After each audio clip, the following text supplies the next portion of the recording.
The critical patriot देखने वाले सब दोस्तों को खुशामदीद। आज मेरे साथ इंडिया से शरीक गुफ्तगू हैं जनाब संजय डिक्सट जी। संजय साहब जो हैं मरीन इंजीनियर हैं और उसके बाद इन्होंने इंडियन सिविल सर्विस ज्वाइन की, जिसको इंडियन एडमिनिस्ट्रेटिव सर्विसेज कहते हैं, और एक यूट्यूब चैनल चलाते हैं जयपुर डायलॉग्स के नाम से। आपने अभी एक किताब भी लिखी है अनब्रेकिंग इंडिया। तो संजय जी, सबसे पहले तो खुशामदीद आपको। Thank you very much for joining me. नमस्ते, thank you for inviting me to your channel. So it's a pleasure. Sir, आपकी किताब से ही शुरू करते हैं, अनब्रेकिंग इंडिया। तो कैसी रिसेप्शन रही इसकी और क्या आपने उसमें कवर किया है? जो मैंने रिव्यूज देखे उसमें तो ये था कि आपने कश्मीर इशू को बहुत तफसील से कवर किया और सिटीजनशिप अमेंडमेंट एक्ट को बहुत तफसील से आपने जिक्र किया है, और ख़ास तौर पे BR अम्बेडकर साहब, डॉक्टर अम्बेडकर का बहुत तफसील से आपने जिक्र किया है। तो ब्रीफली अगर आप बता सकें। मैंने जब दोनों जो इश्यूज हैं, आर्टिकल 370 का जो बैकग्राउंड है, आर्टिकल 370 कैसे आया और किस तरह से उसको यहाँ लागू किया गया, उसके बैकग्राउंड में जो कश्मीर की पूरी हिस्ट्री है स्टार्टिंग फ्रॉम 14th सेंचुरी और brief background even before that, उसके पहले का, वो पूरा लेते हुए और आर्टिकल 370 किस तरह से हमारे then prime minister Jawaharlal Nehru ji को एक तरह से मिसलीड करके और उसको इंक्लूड कराया गया, जिसकी उस वक्त कोई आवश्यकता नहीं थी, और केवल इसलिए कि वो शेख अब्दुल्ला ने उस वक्त अपने पास से इस तरह से चले कि वो आर्टिकल 370 उसमें इंक्लूड हो गया। पूरी कॉन्स्टिट्यूएंट असेंबली में भी उसका कोई फेवर नहीं था। वो एक लास्ट जो मीटिंग हुई थी कॉन्स्टिट्यूएंट असेंबली की, उस लास्ट मीटिंग में वो इंक्लूड कर लिया गया, जबकि डॉक्टर BR अम्बेडकर ने उसको अपोज भी किया था। और डॉक्टर BR अम्बेडकर जबकि उस दिन कॉन्स्टिट्यूएंट असेंबली में मौजूद भी थे, फिर भी उन्होंने उसमें शिरकत नहीं की। नॉर्मल जो प्रोसीजर था कॉन्स्टिट्यूएंट असेंबली का, वो ये हुआ करता था कि कोई भी अमेंडमेंट होता था तो उसको doctor Ambedkar as chairman of drafting committee वो उठकर उसको प्रपोज करते थे, और उसको प्रपोज करने के बाद फिर उस पर डिबेट होती थी और उसके बाद फिर वो पास होता था। उस दिन उन्होंने नहीं करके अल्लाडी कृष्ण स्वामी अय्यर, जो ड्राफ्टिंग कमेटी के एक जनरल मेंबर थे, उन्होंने प्रपोज करके और उसको पास करवाया। तो that way he actually expressed his dissent indirectly. वो डॉक्टर अम्बेडकर ने ही उस समय कर दिया था। तो उसके हवाले से है, और उसके अलावा जो CAA का जो बैकग्राउंड है उसको मैंने 1905 बंगाल के पार्टीशन से पेश किया है, और जो 1906 मुस्लिम लीग जो बनी है वहाँ से लेके, और उसके बाद फिर उसका क्या किरदार रहा leading to the partition, and उसके बाद necessitating what is called the Liaquat Nehru pact, और फिर लियाकत नेहरू पैक्ट का मुसलसल वायलेशन, और उसकी वजह से फिर सिटीजनशिप अमेंडमेंट एक्ट की ज़रूरत पड़ी, क्योंकि माइनॉरिटीज़ जब सेफ नहीं रही नेबरिंग कंट्रीज़ में, तो यानी माइनॉरिटी जिसमें हिंदू, बुद्ध, जैन, ये minorities in plus Christian minorities, जब उनकी सेफ्टी वहाँ पर महफूज नहीं रही पड़ोस के कंट्रीज़ में, स्पेशली द मुस्लिम कंट्रीज़ में पर्टिकुलरली, वहाँ पर जब महफूज नहीं रही, तो वो सिटीजनशिप अमेंडमेंट एक्ट ला के उनको एक एक्सेलरेटेड सिटीजनशिप, जो 2014 से पहले लोग आके इंडिया में पहले से थे, उनके लिए that is cut off point is 2000। तो ये इसमें पूरा बैकग्राउंड प्लस जो उसके जो लीगल एनालिसिस जो भी थी वो सब करके, और एक काफ़ी वैसे तो इसका जो टारगेट ऑडियंस था वो ले ऑडियंस था। इनफैक्ट उसका जो प्रीफेस है उसमें मैंने स्पेसिफिकली ये लिखा है कि this book is not meant for the scholar and it is meant for the ले ऑडियंस। लेकिन फॉर्चुनेटली इस बुक को स्कॉलर्स ने भी हाथों हाथ लिया, और अब तो ये कई जगह कोट भी की जाने लगी है। तो ये मैं कह सकता हूँ कि ब्रीफली ये, plus it has been a best seller. Best seller का मतलब ये है कि इसके 4 प्रिंट रन हो चुके हैं, 5वां प्रिंट रन जाने वाला है। इसका हिंदी में ट्रांसलेशन भी मुकम्मल हो गया है और वो भी बहुत जल्दी पब्लिश होने वाला है। उसके अलावा और भी कई लैंग्वेजेस में, इंडियन लैंग्वेजेस में इसके ट्रांसलेशंस जो हैं उसकी बातचीत से चल रही है। तो ये ब्रीफली इसका जो जी, आपने सर कोट किया है डॉक्टर अंबेडकर को बहुत ज्यादा, तो ये बड़ी इंटरेस्टिंग बात है कि डॉक्टर अंबेडकर तो वो शख्सियत हैं जिन्होंने पब्लिकली हिंदुइज्म को रेनाउंस किया और बुद्धिज्म में चले गए, तो इसके बावजूद वो इंडिया के एक अनडिस्प्यूटेड हीरो हैं। तो हमारे यहाँ तो ऐसी कोई सिचुएशन नहीं हो सकती। नहीं, बिल्कुल नहीं हो सकती। आपके यहाँ तो जिन लोगों ने पाकिस्तान बनाया उनको भी काफिर करार कर दिया गया, जैसे अहमदिया। अहमदिया, आपको ध्यान है कि 1940 पाकिस्तान रेजोल्यूशन किसने ड्राफ्ट किया था? जफरुल्लाह खान ने। वो अहमदिया थे, वो पाकिस्तान के पहले फॉरेन मिनिस्टर भी थे। और अहमदियों ने तो बिल्कुल एक तरह से कहते हैं कि शिया और अहमदिया जो थे वो बिल्कुल पाकिस्तान मूवमेंट के फ्रंट में थे। जिन्ना साहब खुद शिया थे। तो आज जो यहाँ पर पाकिस्तान में जो हालात है, अहमदिया तो कॉन्स्टिट्यूशनली कह दिए गए कि साहब ये मुसलमान नहीं है। तो निश्चित रूप से आप सही कह रहे हैं कि पाकिस्तान में तो इस तरह की कोई सूरत हो ही नहीं सकती थी। जी, आपने कहा कि सर जफरुल्लाह खान ने 40 का जो रेजोल्यूशन था वो पेश किया, उसमें बहुत सारी डिबेट है यहाँ पे। वली खान जो थे हमारे एक डिसेंटिंग पॉलिटिशियन थे, वो ये कहा करते थे जी उन्होंने पेश किया, लेकिन बहुत सारे ने फिर कहा कि नहीं उन्होंने नहीं पेश किया था वगैरह वगैरह। लेकिन ये बात दुरुस्त है कि अहमदियाज जो थे उन्होंने बहुत इंथुजियास्टिकली सपोर्ट किया पाकिस्तान मूवमेंट को, और ये बात सरदार शौकत हयात जो उस वक्त एक यंग मुस्लिम लीगी लीडर थे उन्होंने अपनी किताब में भी लिखी है। लेकिन आजकल इस तरह की जो बातें हैं वो पब्लिकली नहीं की जाती अनफॉर्चुनेटली। तो सर मुस्लिम लीग के जो लीडर थे उस वक्त, 2-3 का तो मुझे पता है। नवाब इस्माइल बहुत प्रोमिनेंट लीडर थे मुस्लिम लीग के, उनके बेटे तो पाकिस्तान आ गए लेकिन वो पाकिस्तान नहीं आए। और इसके अलावा मौलाना हसरत मोहानी वो भी जो है वो पाकिस्तान नहीं आए। और बहुत ही दिलचस्प बात यह है कि वो कृष्ण के बहुत बड़े मद्दाह थे, उन्होंने बहुत से शेर कहे हैं उनकी तारीफ में, और मथुरा बड़ी रेगुलरली वो जाया करते थे जन्माष्टमी के लिए। ये बात भी हमारे यहाँ लोगों को विकिपीडिया से पता चली है, और किताबों में कहीं नहीं ये लिखा हुआ कि हसरत मोहानी जो थे वो कृष्ण के इतने बड़े एडमायरर थे।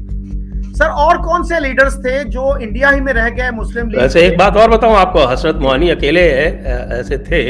जब 370 इंट्रोड्यूस हो रहा था तो उन्होंने 370 का जो उस वक्त का जो ड्राफ्ट कॉन्स्टिट्यूशन था उसको शायद वो 323 था, बाद में जब वो फाइनल कॉन्स्टिट्यूशन में 370 बना, तो हसरत मोहानी ने बाकायदा खड़े होकर उसका विरोध किया था, यानी उसको अपोज किया था 370 के इंट्रोडक्शन को। और उन्होंने कहा था कि ये आप जो है ये महाराजा हरि सिंह को क्यों पनिश कर रहे हैं, मतलब महाराजा हरि सिंह को, और ये स्पेशल इनको देने की क्या जरूरत है? जो बेस्ट गवर्न्ड स्टेट्स है, उन्होंने एग्जाम्पल दिया उसमें बड़ौदा का। ये है इसका ये चैप्टर में, एक मिनट मैंने इसका स्क्रीन पे खोल लिया है। यह है चैप्टर 15 माइनॉरिटिज्म इन इंडिपेंडेंट इंडिया। तो इसमें जो माइनॉरिटी क्वेश्चन पे कॉन्स्टिट्यूएंट असेंबली में डिबेट हुई थी उसकी यह बात यहाँ पर हो रही है। तो इसमें जो आप ये देखिए कि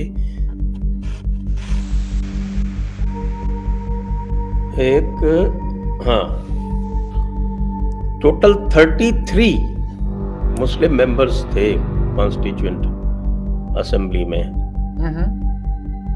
और इसमें से इस 33 में से ये लगभग सारे के सारे 1-2 को छोड़ के ये मुस्लिम लीग के कोटे से कॉन्स्टिट्यूएंट असेंबली में इलेक्ट हुए। क्योंकि आपको पता होगा कि कॉन्स्टिट्यूएंट असेंबली का इलेक्शन तो 1946 में ही हो गया था, और इसमें से केवल 11 पाकिस्तान गए। और बाकी सारे के सारे भारत में ही रह गए।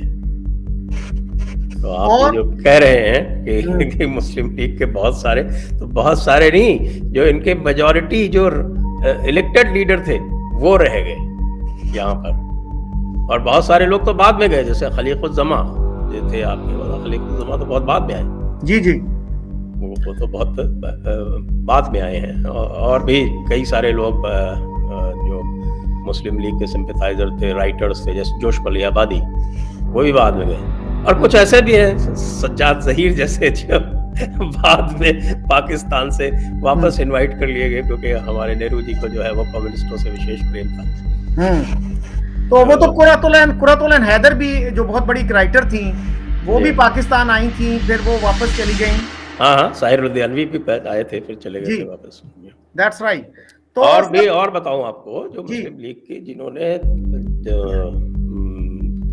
एक तरह से कहे, जिन्होंने पालकी उठाई थी, मुस्लिम लीग का कोई मास बेस जो सारा का सारा था, वो तो जो आपकी बरेलवी जमात थी उसकी वजह से बनी थी।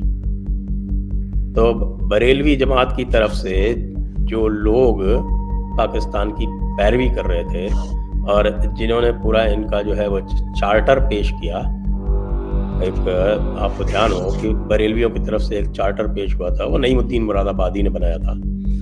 और उसके अलावा जो लीडिंग रोल था वो आपके जो आला हजरत जिनको बोलते हैं अहमद रजा बरेलवी के जो दोनों बेटे थे, हामिद और मुस्तफ़ा, उनकी सदारत में ये सारा काम हुआ था। और 1946 का इलेक्शन बरेलवियों के दम पे मुस्लिम लीग ने जीता था। और ये सारे के सारे इस तरह का जो इनका चार्टर है, अगर उस चार्टर को आप पढ़ें, जो मैंने कोट किया अपनी किताब में, उस चार्टर को आप देखें तो वो चार्टर में जिस तरह के निज़ाम की वहाँ पर कल्पना की गई है, वो इस तरह का है जिस तरह का आप ईरान में देखते हैं कि वहाँ पर एक सुप्रीम काउंसिल होगी, एक सुप्रीम लीडर होगा, और वो सुप्रीम लीडर जो है वो प्राइम मिनिस्टर और सारे मिनिस्टर्स अपॉइंट करेगा, और जितने भी आपके खास जो पॉलिसी इश्यूज होंगे उसमें सुप्रीम काउंसिल की कंसेंट लाजमी होगी। इस तरह का उन्होंने कॉन्स्टिट्यूशन प्रपोज किया था। लेकिन बाद में इसमें से हामिद, मुस्तफ़ा, नईमुद्दीन मुरादाबादी सारे के सारे वापस आ गए। ये गए थे पाकिस्तान, पाकिस्तान जाके जल्दी ही वापस आ गए, क्योंकि इन्होंने देखा कि वहां तो कैप्चर देवबंदियों ने और अबुल अला मौदूदी ने कर लिया, कि जमात इस्लामी और देवबंदियों ने जो सारी की सारी आपकी जो रिलीजियस स्पेस थी वो उन्होंने कैप्चर कर ली। तो ये तो वहां से वापस आके और यहाँ पर फिर बैठ के वही बातें करने लगे। इसीलिए हमारे यहाँ जिसमें इसमें कहा है कि भाई पाकिस्तान जो है, हम कहते हैं कि पाकिस्तान इज अ टेरिटरी, इसमें मैंने इसमें बहुत तफसील से इसको प्रपोज किया है, प्रोपाउंड किया है, और आप लोग इसके ऊपर पूरा डिस्कशन हो सकता है। आप पाकिस्तान के और भी लोगों को साथ मिला सकते हैं, इसके ऊपर डिस्कशन कर सकते हैं, जिसमें मैंने कहा है कि Pakistan is not a territory, Pakistan is an idea. और तो पाकिस्तान वो आइडिया है जिसको मैंने इस किताब में प्रोपाउंड किया है, with references, with proof, with backup, और उसमें मैंने ये अपनी तरफ से ये प्रूव करने का प्रयास किया है, कोशिश की है कि Pakistan is basically an idea of separatist Islam. Islam जो है वो दूसरों के साथ रह नहीं सकता। और ये जिन्ना ने एक बार नहीं, जब उसकी पाकिस्तान की बात होती है तो पाकिस्तान के बार बार न केवल जिन्ना साहब ये कहते हैं कि Muslims are an equal, Muslims are a separate nation, न केवल ये कहते हैं, और ये उन्होंने कोई पहली बार नहीं कहा। बरेलवी जो थे उसमें लगातार बरेलवियों में ये बहस हो रही थी, बरेलवियों में देवबंदियों और बरेलवियों के बीच में लगातार ये बहस का मुद्दा था, जिसमें बरेलवी कहते थे कि हम कौमियत जुदागाना है, और देवबंदी के जो बड़ा तबका था, जो हुसैन अहमद मदनी जिसके हेड थे, वो कहता था कि नहीं, हम कौमियत मुत्तहिदा है। तो यह कौमियत मुत्तहिदा, कौमियत जुदागाना की डिबेट तो पहले से ही देवबंदियों और बरेलवियों में चल रही थी। जिसको जिन्ना साहब ने कैप्चर करके और उसमें एक चीज और जोड़ दी कि not only are we a separate nation, we are also an equal nation. क्योंकि फंडामेंटली तो अगर लीग ऑफ नेशंस का उस टाइम जो सारा का सारा तस्वुर लिया जाता था, उसमें तो एवरी नेशन वेदर बिग और small was supposed to be equal. So once you give yourself the identity of a nation, then you also claim equality as a nation. तो आप ये देखिए कि आपने शायद ये आपके क्या नाम है इश्तियाक अहमद साहब की जो किताब है जिन्ना के ऊपर वो पढ़ी होगी, और उसमें पूरे डिटेल्स जो दिए हुए हैं सारे के सारे कि किस तरह से इंटरिम गवर्नमेंट जो आपके viceroy's council viceroy's government जो फॉर्म होनी थी after the elections to the central assembly, जिसमें कांग्रेस की फुल मेजॉरिटी थी, लेकिन उसके बाद भी वो चाहते थे कि भाई मुस्लिम लीग भी इसमें पार्ट बने। तो सारा का सारा जो डिस्कोर्स है जिन्ना का वो यही है, equality. I want equality because we are a separate nation. और वो उनको जब ग्रांट नहीं हुई थी, बहुत ही ग्रजिंगली उन्होंने ज्वाइन की थी आपकी जो इंटरिम गवर्नमेंट थी वाइस रॉय की।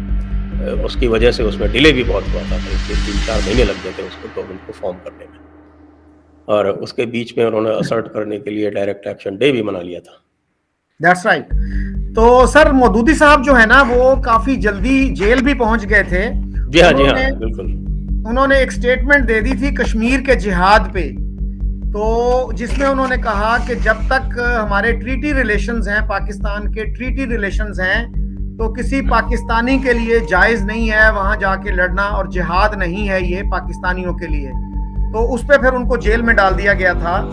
तो उसके बाद फिर जब ऑब्जेक्टिव्स रेजोल्यूशन 1949 में आया तो उस पे एक कांग्रेस के मेंबर ने कोट किया मौदूदी साहब को कि इस्लामिक स्टेट में नॉन मुस्लिम और मुस्लिम बराबर नहीं होते और उनके हुकूक में बड़ा फर्क होता है। तो उस पे गवर्नमेंट के एक बंदे ने कहा था, आपको पता है मौदूदी साहब कहाँ हैं इस वक्त? वो जेल में हैं। मतलब ये था कि हम उनकी बात नहीं सुनेंगे, वो तो उनको तो हमने ऑलरेडी अंदर किया हुआ है। अच्छा सर, ये तो बड़ा इंटरेस्टिंग है कि इतने ज्यादा मुस्लिम लीगी जो थे वो इंडिया ही में रह गए, तो फिर क्या वो कांग्रेस में शामिल हो गए? क्या किया उन्होंने फिर? ये बड़ा एक इंटरेस्टिंग चैप्टर है। एक तो मुस्लिम लीग जो खाली आपके केरला की जो मुस्लिम लीग थी, जो केरला के जो इसमें मुस्लिम लीग के लीडर्स थे, उन्होंने अपनी मुस्लिम लीग अलग बना ली। बाकी सबको मौलाना आज़ाद की क़यादत में कांग्रेस में ले लिया गया, और कांग्रेस में न केवल उनको ले लिया गया बल्कि उनको एक तरह की एक तहफ़्फ़ुज़ भी हासिल हो गया कि साहब उनके साथ कोई किसी तरह का सौतेला व्यवहार नहीं होगा। और उसकी आड़ में बहुत सारे लोगों ने उसी तरह की जो सेपरेटिस्ट एक्टिविटी जो पहले किया करते थे, या जो जिसको कह सकते हैं कि जो नज़रिया पाकिस्तान है, वो उसी तरह से कायम रखा। उसके अलावा बहुत सारे जो राइटर्स वगैरह थे जो पहले आपके पाकिस्तान के तराने लिख रहे थे, कैफी आज़मी जैसे, मजाज लखनवी जैसे, इन सब ने पाकिस्तान के तराने लिखे हैं। ये मैंने कोट किया है, और ये किताब है वेंकट दुलीपाला की द न्यू मदीना करके। उसमें ये सारे जो वर्सेस हैं इनके सबके वो कोटेड हैं। कैफ बनारसी थे जिन्होंने ये कहा था वेरी फेमसली कि हंस के लिया है पाकिस्तान, लड़के लेंगे हिंदुस्तान वगैरह वगैरह। ये सारे लोग सब यहीं रह गए। तो बल्कि मेरी तजवीज़ तो इसमें ये है कि यह भारतीय स्टेट के पार्ट में एक बेवकूफ़ाना हरकत थी, क्योंकि जिन लोगों ने, और ये मैं नहीं कह रहा अकेले, ये स्वयं खुद आपके सरदार पटेल ने बोला है। सरदार पटेल ने, जो मैं आपको भी चैप्टर 15 कोट कर रहा था, उस चैप्टर 15 में सरदार पटेल ने जो कहा है वो मैं आपको पढ़ के सुना देता हूँ। तो उन्होंने, एक मिनट में इसको खोलता हूँ यहाँ पे, चैप्टर 15 है माइनॉरिटीज़म इन इंडिपेंडेंट इंडिया। और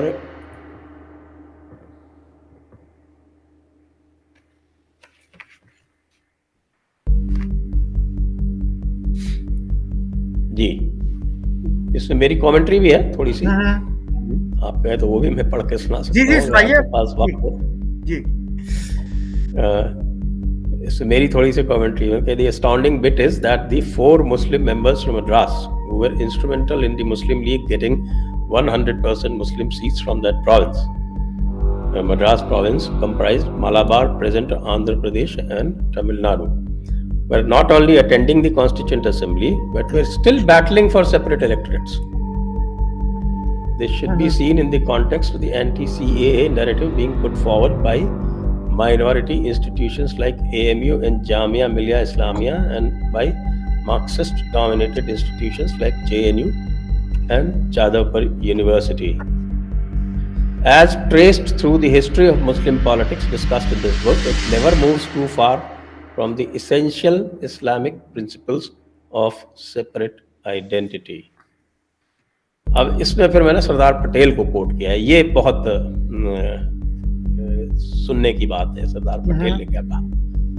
थोड़ा सा लंबा है। जी जी। सरदार पटेल कहते हैं, well, when I brought those proposals and placed them before this house, there was another group of people who had found it difficult to get out of the mire in which they had gone very deep. Here a proposal was brought forward by one friend from Madras for reservation and for communal electorates. Now, when the separate communal electorate motion was moved, it was supported by the great Muslim leader who swore loyalty to the constitution in this house and immediately after packed off to Karachi. अच्छा, खलीको ज़मान। जी जी, he is now carrying on the work of the Muslim League on that side. He has left a legacy here, a residuary legacy perhaps in Madras. Unfortunately, there is still a very large amount of funds belonging to the old Muslim League, which was the All India Muslim League, which has yet to be settled, and some of our friends still claim that they might get some big chunk of those funds if they still persist in continuing the old league here. Even if the money or a good portion of it could be brought here, I doubt if it would do any good to those who get it. Those who claim that in this country there are two nations and there is nothing common between the two, and that we must have our homeland where we can breathe freely, let them do so. सही। I do not blame them, but those who still have the idea that they have worked for it, that they have got it, and therefore they should follow the same path here, to them I respectfully appeal to go and enjoy the fruits of that freedom and to leave us in peace. सही। There is no place here for those who claim separate representation. Separate representation, when it was introduced in this unfortunate country, was introduced not by the demand of those who claim to have made those demands, but as Maulana Muhammad Ali once said, it was a command performance. That's right. That has fulfilled its task, and we have all enjoyed the fruits of it. Let us now, for the first time, have a change of chapter in the history of this country and have a consent performance. Okay. All right. ये कहते हैं। फिर एक काफी और लंबा है, वो मैं पूरा नहीं कहूँगा, जो उनका एक बहुत ही खूबसूरत एक सेंटेंस है, वो मैं कोट करके फिर इसको बंद करूंगा। कहते हैं कि I remember that the gentleman who moved the motion here last time in August 1947, when asking for separate electorates, I believe said that Muslims today were a very strong, well-lit and well-organized minority. Very good. A minority that could force the partition of the country is not a minority at all. Why do you think that you are a minority? If you are a strong, well-knit and well-organized minority, why do you want to claim safeguards? Why do you want to claim privileges? Right. सही। अच्छा sir, खलीको ज़मान जो थे, उनको जना साहब ने उन पे कुछ एंगर शो की थी, क्योंकि उस वक्त पाकिस्तान की गवर्नमेंट का ये पोजीशन थी कि इंडिया की गवर्नमेंट जो है ना, वो मुसलमानों को प्रोटेक्ट करने के लिए कुछ नहीं कर रही, जबकि खलीको ज़मान का ख्याल था कि वो गवर्नमेंट जो है वो भरपूर कोशिश कर रही है कम्युनल राइट्स को कंट्रोल करने की। तो पाकिस्तान के जो उस वक्त के फॉरेन मिनिस्टर थे उनका बयान बिल्कुल मुख्तलिफ था। वो थे सर जफरुल्लाह खान। तो उस पे फिर खलीको-ज़मान ने बतौर प्रोटेस्ट उन्होंने कहा कि मैं छोड़ता हूं इंडियन मुस्लिम्स की लीडरशिप, जिन्ना साहब जिसको चाहें अपॉइंट कर दें। तो he went to Pakistan actually in protest, और जिन्ना साहब ने उनको फिर कभी ट्रस्ट नहीं किया, लेकिन इसके बावजूद वो पाकिस्तान मुस्लिम लीग के पहले सदर बन गए थे।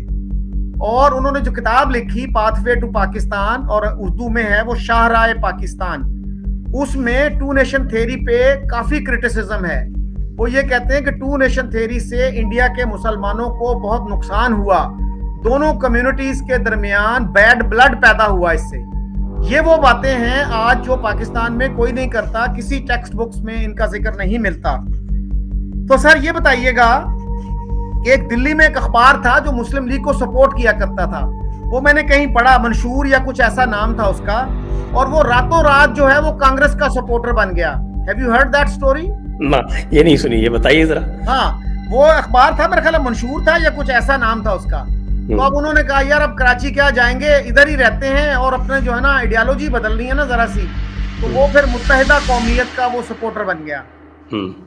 तो सर पाकिस्तान इंडिया ताल्लुकात की भी मैं थोड़ी सी बात करना चाह रहा हूँ। उससे पहले मुझे एक अभी ख्याल आया कि असदुद्दीन अवैसी जो हैं वो बहुत दफा ये कहते हैं कि हमने टू नेशन थ्योरी को रिजेक्ट किया, लेकिन ये तो वही पार्टी नहीं है जिसके कासिम रिजवी लीडर थे। कासिम रिजवी इसके लीडर थे। हाँ। जिन्होंने हैदराबाद को साउथ पाकिस्तान बनाने की पैरवी की थी।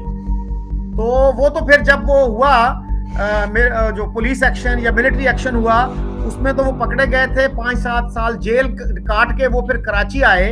तो उनको मौलाना मौदूदी ने सर एक खत लिखा था। मौलाना मौदूदी ने खत लिखा कि देखो ये निजाम का जो सिस्टम है ना, निजाम जो हैदराबाद का रूलर था, ये रेत की दीवार है, इसने ढह ही जाना है। तो इसलिए अभी भी टाइम है आपके पास को इंडिया की गवर्नमेंट के साथ कुछ ऑनरेबल एग्रीमेंट कर लो। उस पे कासिम रिजवी साहब ने बड़ा कंटेम्पचुअसली वो लेटर फाड़ दिया कि मौदूदी साहब हमें बुज़दिली की तलकीन कर रहे हैं। तो इस हद तक वो जज्बाती थे, और मौदूदी साहब ने काफी उस पर फिर हार्श कमेंट्री भी की है कि हमारे यहाँ इस तरह के लीडर जो है ना वो बहुत आसानी से बन जाते हैं, जो जज्बाती बातें करते हैं और फिर लोगों को मरवाते हैं इस तरह से। तो सर तो जी मौदूदी साहब भी कौमियत मुत्तहिदा के ही हामी थे। मौदूदी साहब ने किताब लिखी है मसला कौमियत, जिसमें वो मुत्तहिदा कौमियत के तो हामी नहीं थे, लेकिन मुस्लिम लीग पे बहुत उनका हार्श क्रिटिसिज्म है। और पिछले दिनों मुझे ये पता चला कि पाकिस्तान में बहुत से ऐसे लोग हैं जो मौदूदी साहब को भी एडमायर करते हैं और जिन्ना साहब को भी एडमायर करते हैं। इसका मुझे पता नहीं था कि बिल्कुल पोल्स अपार्ट हैं दोनों, और मौदूदी साहब ने जो तनकीद की है जिन्ना साहब पे, उससे ज्यादा इफेक्टिव क्रिटिसिज्म शायद ही किसी ने किया हो। तो वो तो यहाँ तक कहते हैं कि जिन्ना साहब और बाकी जो मुस्लिम लीग के लीडर हैं उनमें से तो कोई भी इस्लामिक पर्सपेक्टिव से कुछ चीजें सोचता ही नहीं है। इन्होंने तो इस्लाम को पॉलिटिकल पर्पसेस के लिए अब्यूज किया है, मिसयूज किया है, इतनी सख्त उन्होंने लैंग्वेज इस्तेमाल की है। और उनकी जो लीडरशिप क्वालिटीज थी उस पर भी बड़े क्वेश्चंस उठाए हैं कि उनकी उस लीडरशिप की जो कमजोरी थी उसकी वजह से वाघा से लेके दिल्ली तक जो सारा इलाका है वो इस्लाम और मुसलमानों से खाली हो गया, और जो शरायत अंग्रेजों ने कही वो सारी इनको माननी पड़ी। वो जो बॉर्डर्स उन्होंने कहा इन्होंने सब मान लिए। तो सर थोड़ी सी बात हम कर लें इंडिया पाकिस्तान रिलेशंस के हवाले से। मसलन कश्मीर के बारे में कहा जाता है कि जी सबसे बड़ी जो है हर्डल वो कश्मीर है। तो उस पे जो है इंडियन मुस्लिम्स जो हैं, असदुद्दीन अवैसी जैसे जो वोकल लीडर्स हैं और जमात इस्लामी, उनका क्या मौकफ है इन चीजों के बारे में? उनका मौकफ पूरी तरह से अपॉर्चुनिस्टिक है। और आपने चूंकि मौदूदी साहब के बारे में काफ़ी तफसील से बात की, तो जो मौदूदी साहब का जो इरादा था वो पूरा का पूरा इस्लामिक पर्सपेक्टिव से था, और वो ये चाहते थे कि पूरा का पूरा जो बर्र सग़ीर है यानी सब कॉन्टिनेंट है वो पूरा का पूरा मुसलमान बनना चाहिए। और उसके लिए उनका ये मानना था कि अगर मुल्क तकसीम होगा तो उसमें रोड़े आएंगे। तो उनका जो आपका जिसको मैं कह रहा हूँ कि वो भी कौमियत मुत्तहिदा के हामी थे, तो उनका जो कौमियत मुत्तहिदगी जो थी वो इस पर्सपेक्टिव से थी, और जो देवबंदियों की थी वो भी इसी पर्सपेक्टिव से ही थी, क्योंकि देवबंदियों और बरेलवियों की एक साझा मजलिस हुई थी दिल्ली में 1945 में, और 1945 में ये एक प्लेटफॉर्म पे आए थे और इन्होंने आपके हुसैन मदनी ने साफ साफ कहा था कि भाई मकसद हमारा भी यही है जो तुम्हारा है। ये अलहदा बात है कि हमारी टैक्टिक्स अलग अलग हैं। तुम चाहते हो कि तुम एक नया मदीना बनाओ और मदीने में हुजूर की सुन्नत के हिसाब से वहाँ पर मजबूत होके और वापस दिल्ली नाम की मक्का को फतेह करो। हम ये मानते हैं कि 20वीं सदी में ये मुमकिन नहीं है, और हम एक साथ रहेंगे तो ही हम इस्लाम का निज़ाम, इस्लाम का परचम पूरे हिंदुस्तान पर फहरा पाएंगे। तो ये जो एक बेसिक थॉट है, उस बेसिक थॉट को अगर हम अपने नुक्ते नज़र में रखेंगे तो हमें ये ज़्यादा आसानी से समझ में आ जाएगा कि पाकिस्तान की असल प्रॉब्लम इंडिया से है क्या। जैसे कश्मीर की प्रॉब्लम कहते हैं, तो कश्मीर की प्रॉब्लम में मैंने अपनी किताब में भी लिखा है, और इसमें आपके क्रिस्टीन फेयर को भी कोट किया है, और वो बात वहीं पर आ जाती है कि कल को जिस तरह से कांग्रेस ने आपके जिसको कहते हैं कि अमन के वास्ते मुल्क तकसीम करना मंजूर कर लिया, ये सोचते हुए, तो उनकी जो तकरीरें हैं उस वक्त की वो सब मौजूद हैं। और आपके यहाँ तक पटेल साहब जो थे वो कि सबसे इन्फ्लुएंशियल फिगर थे कांग्रेस में उस समय, वो अपने वर्कर्स को, जो कि पूरी की पूरी कांग्रेस पार्टी बिल्कुल इसके सख्त खिलाफ थी, तो उनको समझाते थे कि भाई देखिए, दो भाइयों में झगड़ा होता है तो आपस में बंटवारा कर लेते हैं, उससे दिल थोड़े ही बदल जाते हैं, इस तरह से उनको समझाया करते थे। तो वो उनका जो यह ख्याल था कि साहब मुल्क तकसीम होने से अमन आ जाएगा, वो पूरी तरह से गलत साबित हुआ, और वह इसलिए हुआ जिस तरह से क्रिस्टीन फेयर कहती है कि आज अमन के पेश नज़र अगर हिंदुस्तान तश्तरी पे रख के कश्मीर पाकिस्तान को दे दे, उसके बाद भी किसी तरह का अमन नहीं आएगा, क्योंकि नजरिया पाकिस्तान जो है वो दिल्ली से पहले रुकता ही नहीं। सही। तो ये तो सर जनरल मुशर्रफ ने, I think before he took over as president and CEO और व्हाटएवर, उससे पहले उन्होंने कराची में एक इंग्लिश स्पीकिंग यूनियन का कोई फंक्शन था, उसमें कहा था कि अगर कश्मीर का इशू रिजॉल्व हो भी जाए तो low intensity conflict with India वो जारी रहेगा। तो और भी कुछ लोग हैं हमारे जो कहते हैं जी कश्मीर का मसला रिजॉल्व हो भी जाए तो हमारी जो डिफेंस प्रिपेयर्डनेस है उसमें कोई कमी नहीं आएगी, डिफेंस स्पेंडिंग पे कोई कमी नहीं होगी। तो सर इसके अलावा आप क्या समझते हैं कि क्या इश्यूज हैं? मसलन कुछ लोग हमारे यहाँ ये कहते हैं कि जी इंडिया ने दिल से तस्लीम नहीं किया पाकिस्तान को। फिर कुछ लोग हैं वो कहते हैं जी इंडिया अखंड भारत बनाना चाहता है और वो हिजेमनी चाहता है, वो ट्रू फ्रेंडशिप नहीं चाहता, हिजेमनी चाहता है। इन आर्गुमेंट्स को ब्रीफली कैसे आप देखते हैं? पहली बात तो दिल से तस्लीम करने वाली बात है। तो अब दिल से तो दिल की बात होती है, ऐसा कहते हैं, और हिंदुस्तान के दिल में बैठकर ये नतीजा कैसे निकाला गया ये मैं समझ नहीं पाता, क्योंकि जो इंटरनेशनल रिलेशंस में जो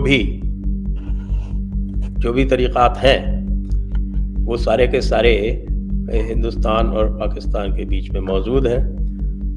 बाकायदा एग्रीमेंट्स किए गए, जो आप देखते हैं जब डोमिनियंस थे तब भी किए गए, जब भारत रिपब्लिक हो गया उसके बाद भी आपके पास सीधे रिपब्लिक बनते ही सबसे पहले वो आपके लियाकत नेहरू पैक्ट का एक एग्जाम्पल है। अगर आपस में तस्लीम नहीं किया होता हिंदुस्तान ने पाकिस्तान को तो क्या इस तरह का पैक्ट संभव था?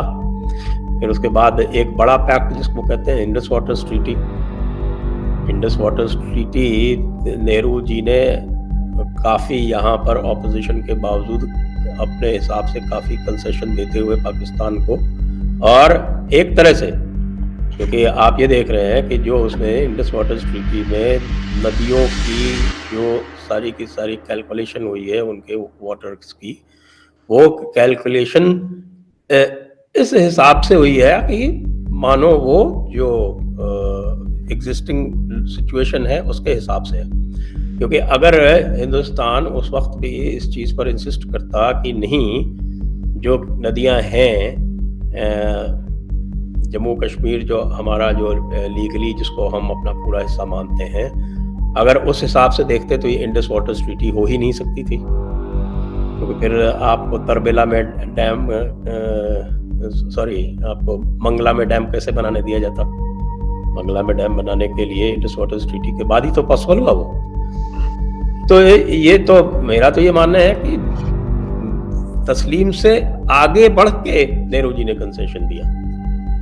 ये उसके बाद फिर भी आप देखते हैं एक बार नहीं कितनी बार जंगें हो गई, उसके बाद भी अटल जी ने जाके जो आपके लाहौर की जो गवर्नर की बहुत फेमस एड्रेस है, जिसको हिंदुस्तान में और पाकिस्तान में दोनों तरफ ऐसा माना जाता है कि साहब वो एक क्लासिक है, और अगर उसके ऊपर कोई बिल्ड ऑन करना चाहता तो वहाँ से रिलेशंस जो थे वो परफेक्टली नॉर्मल हो सकते थे। लेकिन उसके बाद तो उस वक्त तो मुशर्रफ साहब जो थे वो कारगिल प्लान कर रहे थे, तो वो बात ही अलग है। तो ये जो बात है ये तस्लीम वाली, तो ये हो गई कि साहब इंटरनेशनली जो भी रिकॉग्नाइज्ड इंस्ट्रूमेंट्स हैं उसके सबके जरिए भारत ने तस्लीम किया हुआ है। तो ये सब एक बहानेबाजी है,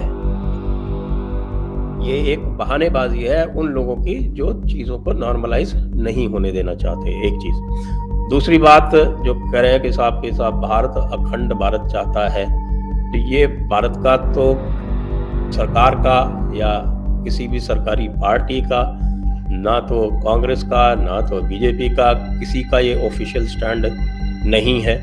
ये ऑफिशियल स्टैंड एक ऐसी पार्टी का था, हिंदू महासभा का, जो कहने को आज भी है, लेकिन उसकी कोई तवज्जो नहीं है, क्योंकि that is not an official position.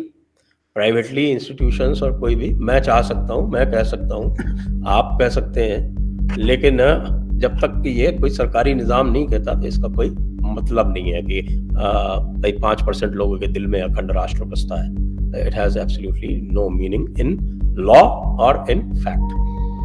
और फिर आपने तीसरी चीज क्या फरमाई थी?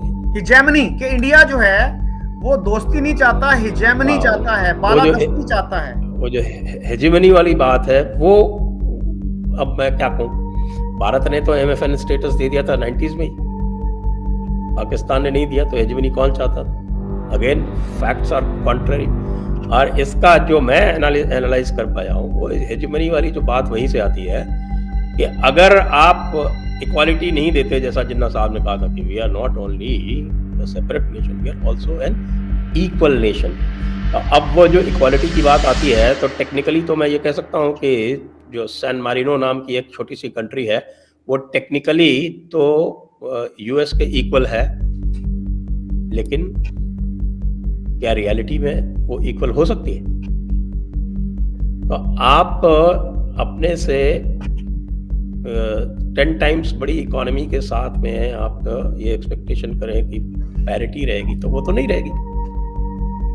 इसी तरह से कि जैसे कि अगर इंडिया ये एक्सपेक्ट करे कि इंटरनेशनल अफेयर्स में इस समय जो स्थिति है उसके हिसाब से इंडिया और चाइना की पैरिटी हो, तो it is an unrealistic expectation. या जैसे अब चाइना भी कर रहा है और साथ ही US के साथ वो पैरिटी चाहता है, तो उसके वजह से सारा का सारा जो ग्लोबल फ्रिक्शन हो रहा है वो इस वजह से हो रहा है, क्योंकि चाइना जो है it is pushing for parity. तो चाइना तो फिर भी हम मान सकते हैं कि US पावर का कहीं 1/2 पे तो होगा। तो जब इतनी अधिक डिस्पैरिटी है, तो इंटरनेशनल रिलेशंस में तो जो पावर इक्वेशंस होंगी तो वो तो वैसे ही बनेगी, और उसके लिए आप इंडिया को अक्यूज करें, इंडिया को ब्लेम करें, तो ये जो है ये बड़ा एक नेचुरल कोर्स में है, because of the Indian because of India size, because of India's economy and because of India's progressive policies. अब हम आपको एक एग्जांपल देते हैं। 1991 या 1992 में पाकिस्तानी रुपया जो था वो इंडिया के रुपए से मजबूत था। आई थिंक विच इज 91 और 92, जब पहली बार ये बराबर हुए। आज एक इंडियन रुपी जो है उसमें लगभग 2.2 या 2.3 पाकिस्तानी रुपीस आ जाते। तो इसके लिए क्या इंडिया जिम्मेदार है, या पैरिटी मेंटेन करे इंडिया जबरदस्ती भी नहीं साहब, हम तो उसी बराबर ही रहेंगे। आज तो बांग्लादेश भी आगे निकल गया पाकिस्तान से। तो पाकिस्तान को अपनी पॉलिसीज को देखना पड़ेगा। उसकी पॉलिसी की वजह से अगर उसकी इकोनॉमी की स्थिति खराब है तो आज की दुनिया में सब कुछ जो है वो इकोनॉमी पे ही बेस्ड है। अल्टीमेटली आपकी जो मिलिट्री पावर भी है या आपकी जो नेशनल पावर है, इकोनॉमी उसका एक बहुत बड़ा इंपॉर्टेंट पार्ट है। आप कितनी ही बड़ी मिलिट्री खड़ी कर लें, अगर आप उसको सस्टेन नहीं कर सकते, मान लीजिए महीने भर का वॉर आपको लड़ना पड़ जाए इंडिया से, क्या आप उसको सस्टेन कर पाएंगे? एक सीधा सा सवाल है। अच्छा सर, हिजेमनी का तो मेरे ज़हन में जो आता है ना, हिजेमनी को तो क्वांटिफाई नहीं किया जा सकता। मसलन आज पाकिस्तान में बहुत से लोग हैं वो ये कहते हैं कि जी इंडिया की बांग्लादेश पे हिजेमनी है। कुछ लोग कहते हैं कि नहीं भाई, अब तो चाइना की हिजेमनी है उनके ऊपर। तीसरा बंदा ये कह सकता है कि जी पूरे इस रीजन पे अमेरिका की हिजेमनी है। तो I mean this is an endless debate. बहरहाल आपने सर ये कहा कि इंडस वाटर्स ट्रीटी में नेहरू जी ने कंसेशंस दी पाकिस्तान को, और जिनको बहुत से लोगों ने इंडिया में अपोज किया। तो हमारे यहाँ तो अयूब खान को कंडेम किया जाता है कि उसने ये दरिया बेच दिए इंडिया को। तो वो कौन लोग थे जो नेहरू जी की अपोजिशन कर रहे थे, जो उनके मुखालिफ थे कि आप कंसेशंस दे रहे हैं? क्या कंसेशंस दी हैं पंडित जी ने इसमें? देखिए, जो टोटल वाटर कैलकुलेशन है इंडस वाटर्स ट्रीटी का, उसका इंडिया के पास केवल 20% आता है। तो नेहरू जी का जो सारा का सारा जो क्रिटिसिज्म होता है वो इस नज़रिए से होता है। जैसे मेरी एक स्टेटेड पोजीशन है और मैं ये कहता हूँ कि अगर पाकिस्तान जो है नहीं मानता है और अपनी मुखालफत जारी रखता है तो आप इंडस वाटर्स ट्रीटी को आप एब्रोगेट कर दीजिए। यूनिलैटरल एब्रोगेशन होता है, आप एब्रोगेट कर दीजिए। तो उसमें इंडिया को चिनाब से मैंने तो पूरा उसका अलाइनमेंट भी बना के दे दिया है कि चिनाब वाटर्स जो है वो किस तरह से यूटिलाइज होंगे इंडियन पंजाब में और इंडिया के राजस्थान में। लेकिन सर जो लोअर रपेरियन कंट्रीज हैं उनके भी तो कुछ राइट्स होते हैं ना, उनको आपकी बात बिल्कुल सही है, आपकी बात बिल्कुल सही है। लेकिन लोअर राइपेरियन कंट्रीज अगर परमानेंट हॉस्टिलिटी रखती हैं तो ये जो एक अपर राइपेरियन कंट्री के पास लीवरेज तो सदैव उपलब्ध है ना। अब आप यूएस ने, आप ये देखिए कि जैसे ही ट्रम्प आए उन्होंने दुनिया भर के जो ट्रीटीज थी उससे वो बाहर निकल गए। तो जैसे लियाकत नेहरू पैक्ट है, उसका एग्जाम्पल ले लेते हैं। पाकिस्तान ने उसको कभी फॉलो नहीं किया। उसमें उनकी माइनॉरिटीज की प्रोटेक्शन की बात थी। उन्होंने लगातार, आज भी आप देख रहे हैं कि माइनॉरिटीज को लगातार उनको ऑप्रेस किया गया पाकिस्तान में। और तो और जब आपने इस्लामिक निज़ाम लागू कर दिया तो इस्लामिक निज़ाम में तो बाय डेफिनेशन इस्लाम गैर इस्लामी जो भी है वो दो दर्जे का शहरी है। ये तो वैसे ही इस्लाम में ही आप जब शरीयत का निज़ाम लागू करेंगे या क्वासाई शरीयत का निज़ाम लागू करेंगे तो आप उसको तो दो दर्जे का ही रखेंगे, तो ज़िम्मी बन के ही रहेगा। ये तो इस्लामिक लॉ है ना, तो फैक्ट ऑफ उमर है। ये तो कश्मीर में लागू कर दिया गया था आपके शाह हमदान के वक्त से। तो आप इसको कैसे इनकार करेंगे? बांग्लादेश में जो हुआ, ईस्ट पाकिस्तान था जब, उसमें जो लोग मारे गए उसमें 60-70% तादाद जो थी वो हिंदुओं की थी। उनको पहचान के मारा जाता था। ये तो अब रिकॉर्डेड है। कब की बात आप कर रहे हैं? 71 की। 71? 71 में जो आपके जी। ईस्ट पाकिस्तान में जो आपका वो क्या बोलते हैं उसको, ऑपरेशन सर्च लाइट हुआ था, एक आपके पाकिस्तान आर्मी ने जो किया था उसमें, तो लियाकत नेहरू पैक्ट को लगातार वायलेट किया पाकिस्तान में। आज भी वो स्टैट्यूट पे है टेक्निकली। लियाकत नेहरू पैक्ट में तो इक्वल राइट्स की बात की गई थी जी कि दोनों मुल्क जो हैं एक माइनॉरिटीज को इक्वल राइट्स देंगे। जी हाँ, जी हाँ, जी हाँ, बिल्कुल। तो यहाँ तो है इक्वल राइट्स, कॉन्स्टिट्यूशनली है, वहां नहीं दिए गए, तो इसको लगातार वायलेट किया है। और मैंने इसी सीए के कॉन्टेक्स्ट में ये कहा कि अगर लगातार वो वायलेट कर रहा है तो आपके पास ऐसी कोई वो जरूरत नहीं है कि आप नहीं वायलेट करें। क्यों नहीं वायलेट करेंगे? आप वायलेट करते हैं तो हम भी वायलेट करेंगे, आप तमीज से रहते हैं तो हम भी तमीज से रहेंगे। बल्कि इंडिया ने तो हमेशा आगे से बढ़ के, ये तो मैंने क्रिटिसाइज किया है अभी कुछ ही दिनों पहले, it is there on my channel episode. मैंने कहा कि डिस्कशन में कि इंडियन फॉरेन पॉलिसी की दो बड़ी फेलिंग्स है पाकिस्तान के मुताबिक। और सबसे पहली उसमें यह है कि हम पाकिस्तान को एक नॉर्मल नेशन ट्रीट करते हैं, जो कि ये नहीं है। It is not a state with an army, it is an army which has a state under its control. It is not a normal nation. तो इसको नॉर्मल नेशन ट्रीट करना भारत की सबसे बड़ी एक फॉरेन पॉलिसी मिस्टेक है। और दूसरा मैं कहता हूं कि पाकिस्तान का जो तमाम जो रवैया रहा है भारत के प्रति, परमानेंट हॉस्टिलिटी का और permanent, almost like a permanent जिहाद, जो मैं आपसे जब ऑफलाइन बात कर रहा था तो मैंने बात की थी उसके बारे में। जैसे जो मिलिट्री डॉक्ट्रिन जो काकुल में ऑफिशियली काकुल में आपके जो काकुल एकेडमी है उसमें ऑफिशियली पढ़ाया जाता है, Quranic concept of war, brigadier S के मलिक की जो कुरानिक कॉन्सेप्ट ऑफ वॉर है वो ऑफिशियल मिलिट्री डॉक्ट्रिन का पार्ट है पाकिस्तान की। और उसमें जो चीजें लिखी हुई हैं, जो टोटल वॉर डॉक्ट्रिन है, और जो आपके क्या बोलते हैं मजलूम को छुड़ाने की बात है कि that war is to be prosecuted to relieve the oppressed and to remove injustice, ये पूरा का पूरा शरीयत की वही बातें हैं जिसमें ये कहा जाता है कि साहब की हर गैर मुस्लिम जो है वो जालिम है। ये तो कुरान में लिखा हुआ है साहब, मैं तो आपको कोट कर सकता हूँ। आई थिंक 31 ये है सूरत लुकमान का शायद 13वीं आयत है, जिसमें कहा गया कि जो काफिर है वो जालिम है, और वो जालिम इसलिए है क्योंकि वो अल्लाह की बातों को नहीं मानता, इसलिए वो जालिम है। और उसी कॉन्सेप्ट को ला के उस कुरानिक कॉन्सेप्ट वॉर को पूरी तरह से फैशन किया गया है। So just means anybody who reads that, it is clear that it is a doctrine of permanent war. उसमें सर बहुत से लोग परमानेंट वॉर किसके साथ है? अफगानिस्तान के साथ तो है नहीं, और दूसरा सिर्फ हिंदुस्तान के साथ जो परमानेंट वॉर का डॉक्ट्रिन बनाया हुआ है उस मिलिट्री ने, जो कि डी फैक्टो रूलर है पाकिस्तान की, तो इंडिया को उसको नॉर्मल नेशन क्यों ट्रीट करना चाहिए, और इंडिया को उसकी स्टेबिलिटी में कोई भी इंटरेस्ट क्यों होना चाहिए?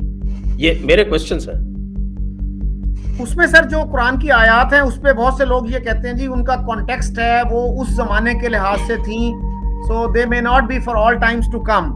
लेकिन सर अभी हम अगर बात करें बिफोर वी कंक्लूड, तो कश्मीर के इशू का आप क्या रेजोल्यूशन देखते हैं?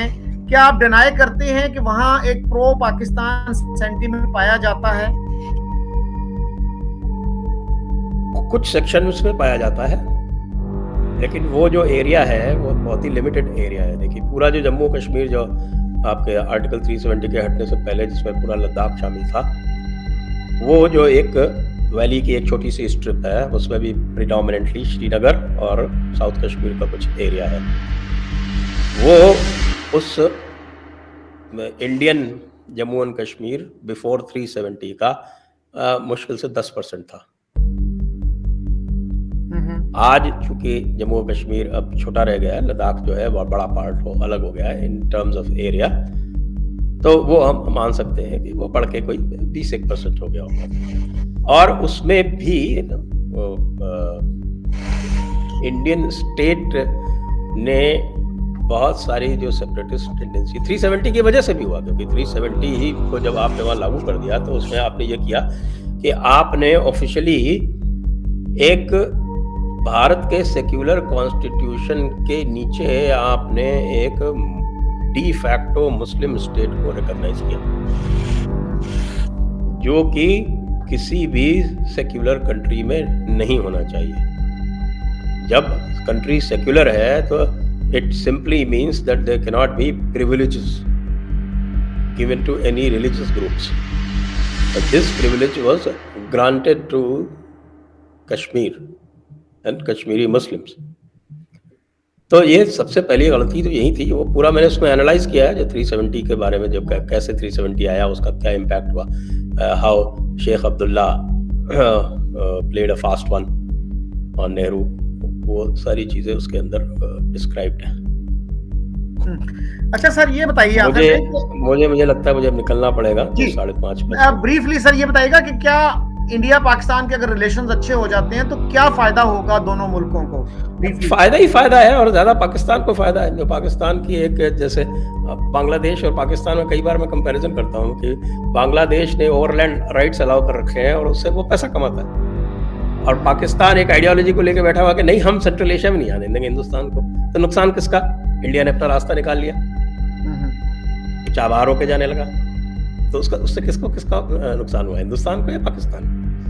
तो ये हर चीज में आइडियोलॉजी ले आते हैं। अब बांग्लादेश इज मोर प्रैक्टिकल। उसने भारत को ओवरलैंड राइट्स दे रखे हैं, बाय ट्रेन, बाय रोड और इवन बाय शिप। इंडिया के जो नॉर्थ ईस्टर्न स्टेट्स में बहुत सारा सामान जो चटगांव के थ्रू जाता है, सही, तो उससे आमदनी होती है बांग्लादेश को। बांग्लादेश के प्रोडक्ट्स जो हैं, जो उनकी टेक्सटाइल का सबसे बड़ा मेजर कंज्यूमर इंडिया है, उनका मेजर एक्सपोर्ट क्या होता है। और सर इंडिया ने कुछ लोन भी तो दिए हैं ना बांग्लादेश को। बिल्कुल, और फिर जब ये उनका बॉर्डर एग्रीमेंट हुआ था दोनों मुल्कों का 2015 में, तो बांग्लादेश को काफी फायदा हुआ था। मेरे ख्याल 10,000 एकड़ का फायदा हुआ, जमीन उनको मिल गई उसमें।